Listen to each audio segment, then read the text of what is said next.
Football is in the news right now. Your yearly blue chip list is getting set to be released on Monday, right? Am I correct? It is Monday. All right, and we already did a video at the Detroit News with me talking about the top 15. Okay. So it might be out there already, for all I know. Okay. But what are some of the notable names? Well, it's funny when I was doing it this year, and I always like to go back in my former blue chip top 15s and see who was where, and look at some of the players like Kevin Grady out of East Grand Rapids and people like that. But it seems like more than ever this year, there's more kids out of the Southeast Michigan area. You look at Cass Tech. Talked to Thomas Wiltshire this morning.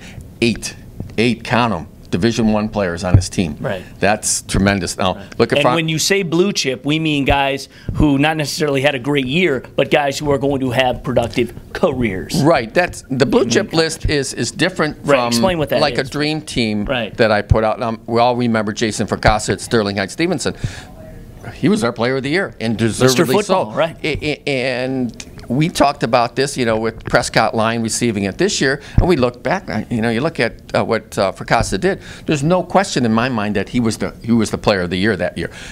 That being said, he didn't make my top 60 in my blue chip list. That's because he was not highly recruited by Division I schools. He is currently at Northwood University, and enjoying his career there.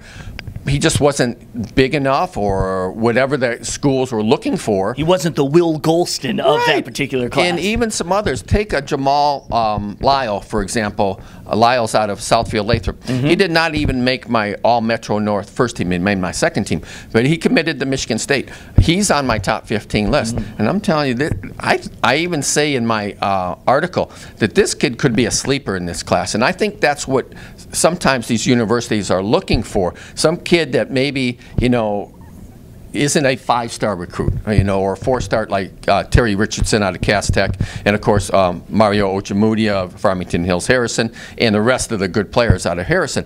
But they're looking for maybe a player that kind of flew under the radar, so to speak, and will be that really top-notch player at the next level. And I really think Lyles out of Southfield Lathrop could be that player. Absolutely. There's always guys that we see, especially in the Big Ten, because that obviously recruits a lot of our kids. Sure. Where we're like, I don't even remember that kid in high school, and here he is dominating. Yeah, it's funny. I was going over some of the list, and sure, the Jerome Bettises of the world made our #1 blue chip, but there were other players that were down the list. Lamar Woodley was our #1 blue chip player, and just reminiscing over some of the great players. Brandon Graham was another one out of Crockett.